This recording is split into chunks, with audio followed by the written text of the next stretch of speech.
Liebe Zuschauer, liebe Zuschauerinnen. Dear viewers, dear listeners, a very warm welcome to our program for today.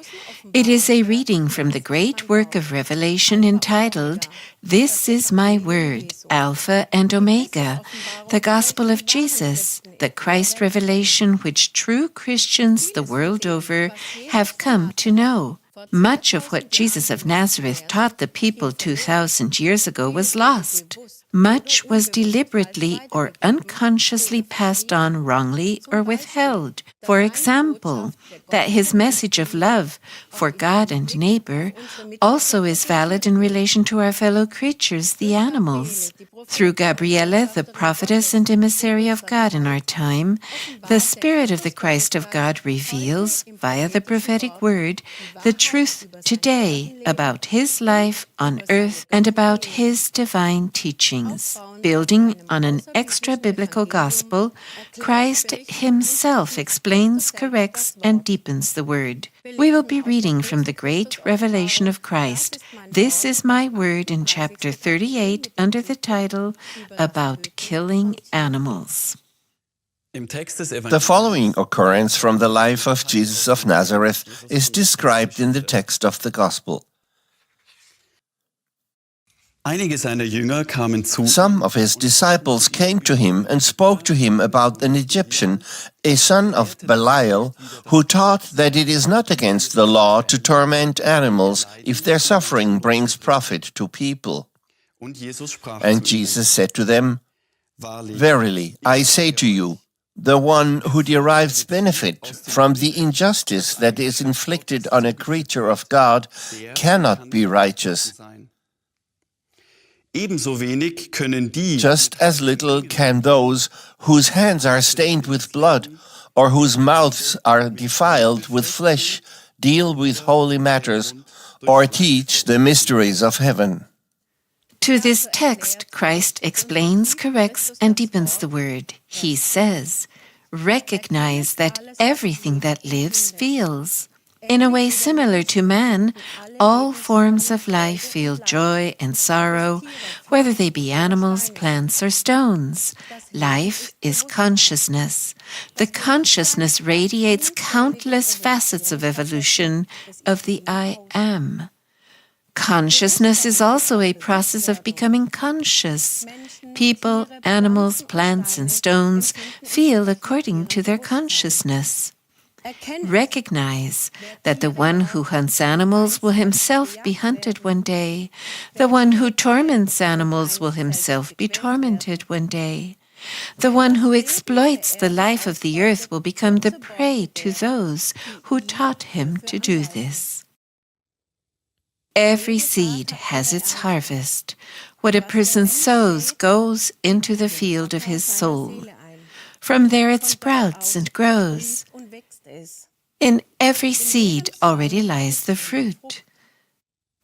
Thus, the one who is against his neighbor and against the nature kingdoms is also against God, for God, the life, is in all being. Christ continues to speak. Recognize that the one who does not fulfill the laws of God burdens his soul. The hands of the one who torments or kills animals are stained with blood. The one who consumes the flesh of animals, who pollutes and violates nature, is impure. Such people can neither deal with holy matters nor experience the so-called mysteries of the heavens, and thus not teach or explain the law of the heavens either.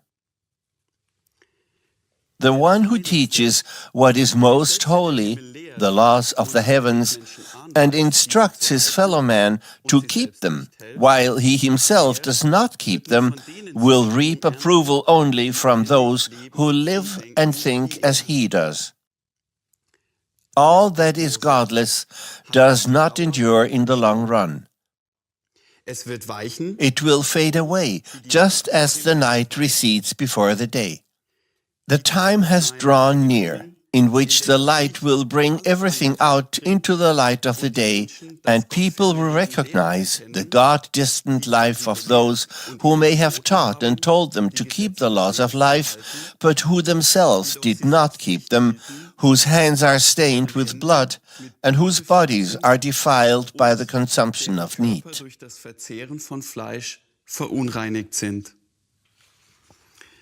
God's mills grind slowly. One day the chaff will be separated from the wheat, and those who are God-filled will stand at my right side, and the chaff, the godless, will fall victim to purging according to the law of sowing and reaping. We continue reading in the text of the Gospel of Jesus. God gives the grains and the fruits of the earth as food, and for the righteous man there is no other lawful nourishment for the body. To this Christ explains, corrects, and deepens the word.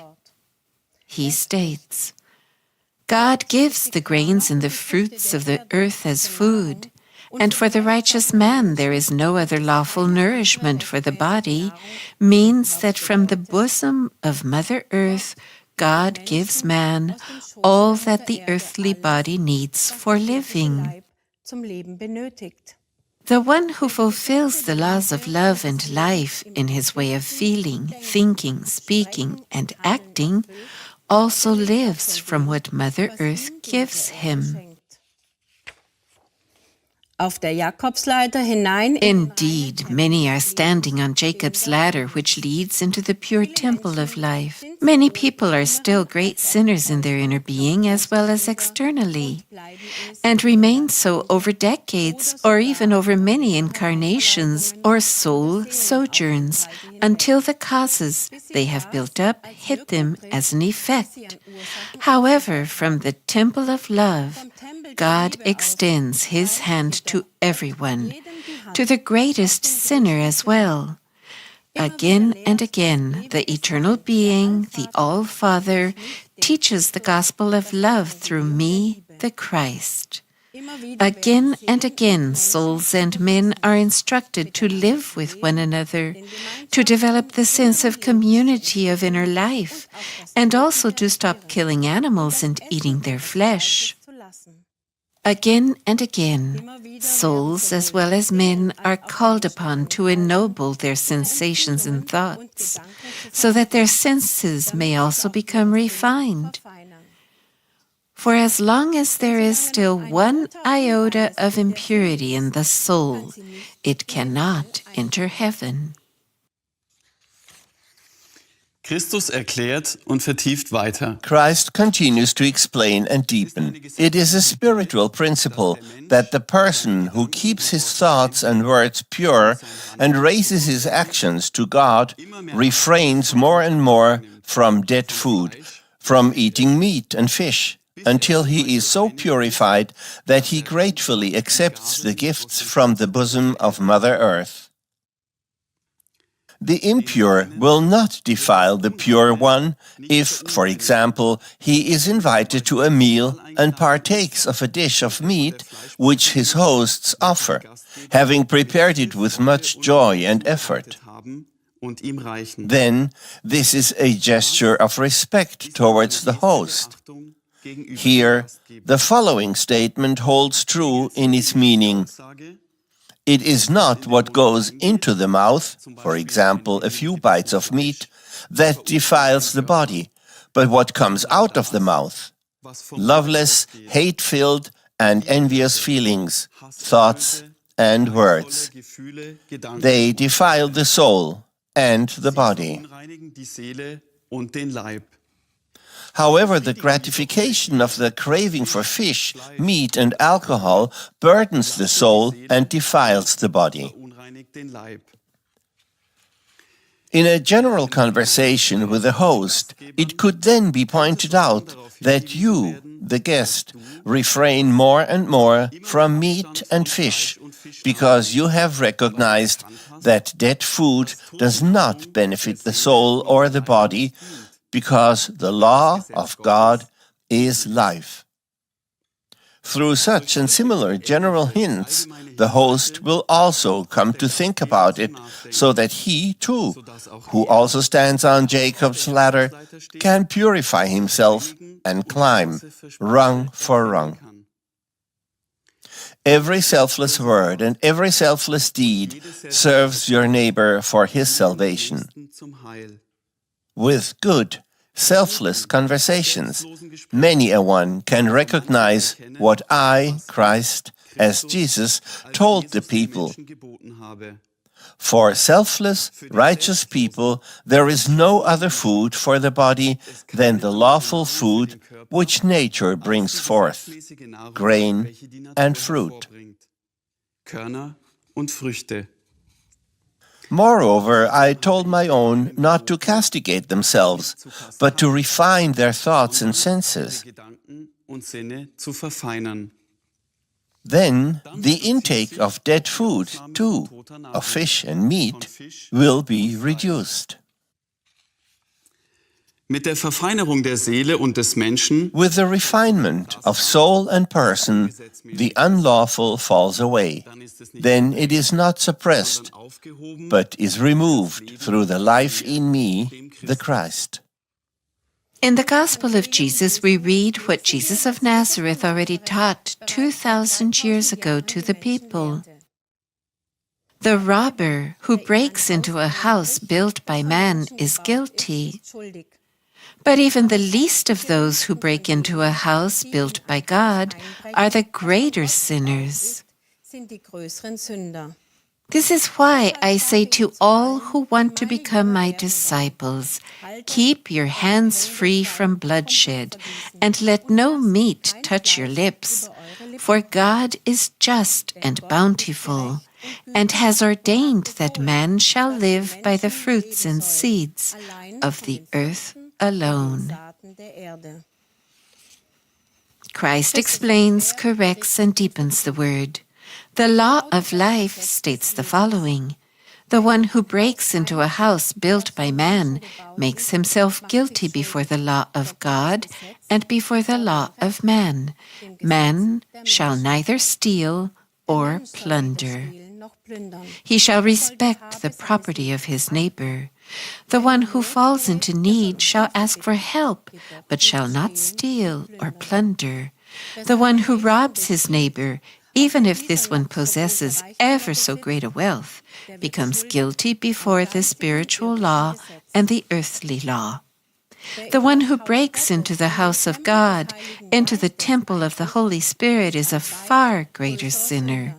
The human body and the soul, which is from God and lives in the human body, are the house of God, the temple of the Holy Spirit. Deep in the soul is God's love, wisdom, and justice. Thus, God dwells in the soul. Accordingly, the soul and body of the human being are the temple of God. Christus erklärt weiter. Christ continues explaining. And so the one who breaks into the house of flesh and bone, by doing violence to people, by subjugating them, by treating them as slaves, or even killing them, sins against the Holy Spirit. This is the gravest sin. Haltet also eure Hände. So keep your hands and your soul pure, not just from theft and robbery, but above all, do not use violence, be it on people or animals, and beware of shedding their blood. Ihr Blut zu vergießen. Wer seine Nächsten, The one who loves his neighbor selflessly will neither do violence to him nor kill him. And the one who loves his neighbor selflessly will not deliberately kill animals either. The one who respects man and animal has no warlike designs, because he respects the laws of God, to which belong the laws of nature too. The one who strives to actualize the laws of God will refrain from eating meat more and more, and will gratefully accept the gifts of the earth, that is, that food which comes from God for his human children. Für seine Menschenkinder. Wir lesen weiter im Evangeliumtext. We continue reading in the Gospel text about what Jesus of Nazareth taught.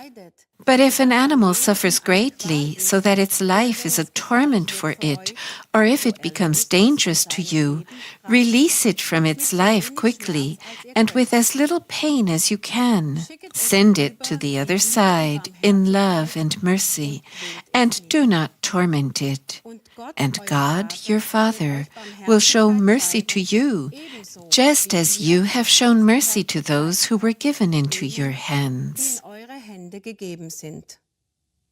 Christ himself explains the following to this.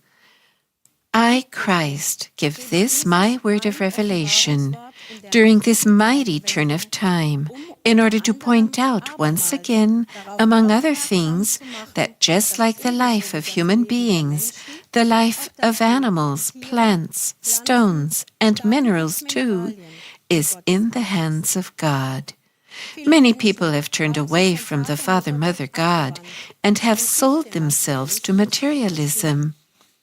As a result of this externalization, the senses of man as well become ever coarser. The person thereby loses his fine sensitivity towards his fellow man and also towards nature. He has only an ear, a mind for himself, for his ego. The result is that he pays attention to himself alone and does his utmost to gratify his own desires, without thinking of how it fares for his neighbor and his second neighbor, the animal, as well. Christ continues revealing the following. The animals suffer under domineering people. This is why it cannot readily be said in this time, but if an animal suffers greatly so that its life is a torment for it, or if it becomes dangerous to you, release it from its life quickly and with as little pain as you can.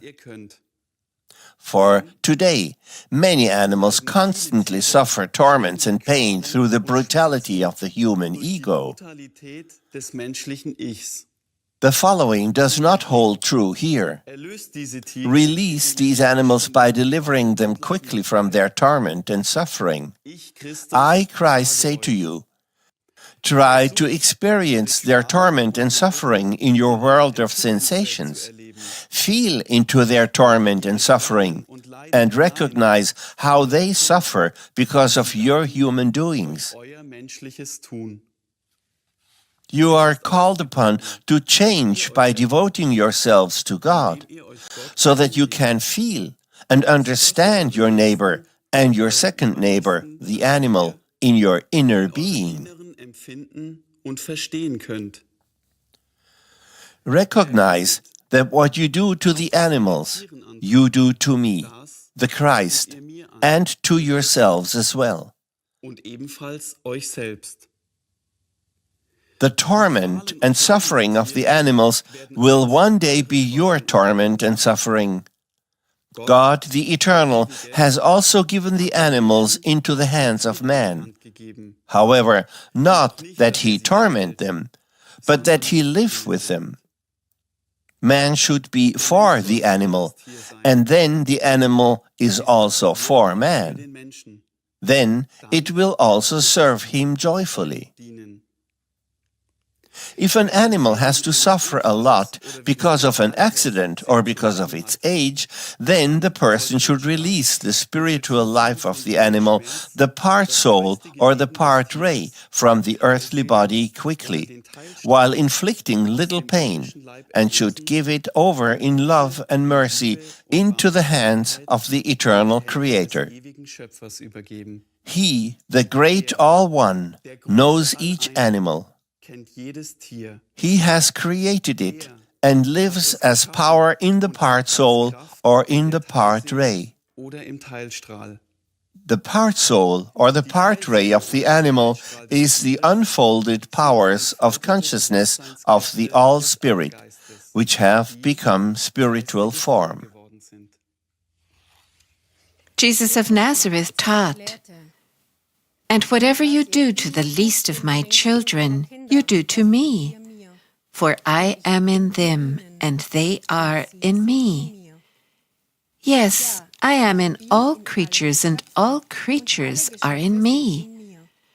In all their joys I too rejoice, and in all their afflictions I too suffer.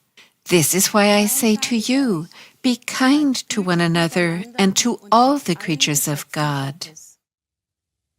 Christus erklärt, berichtigt und vertieft das Wort. Christ explains, corrects, and deepens the word. What man sows, he will reap, also means that what man does to the least of his fellow men, also to animals, plants, and stones, he does to me and to himself. Each day is given to man for self-recognition. Each day, every person can experience what he should recognize in himself and clear up on that day. The one who does this becomes sensitive to life. On himself, he experiences what it means to love life. The one who loves God is consciously in God, and God in him. The days become more light-filled to him as a human being, because his soul becomes freer. Then he also understands the statement, I am in all creatures, and all creatures are in me. The kind person is the merciful person who lives in harmony with his fellow man, with the animals, and all the powers and forms of life.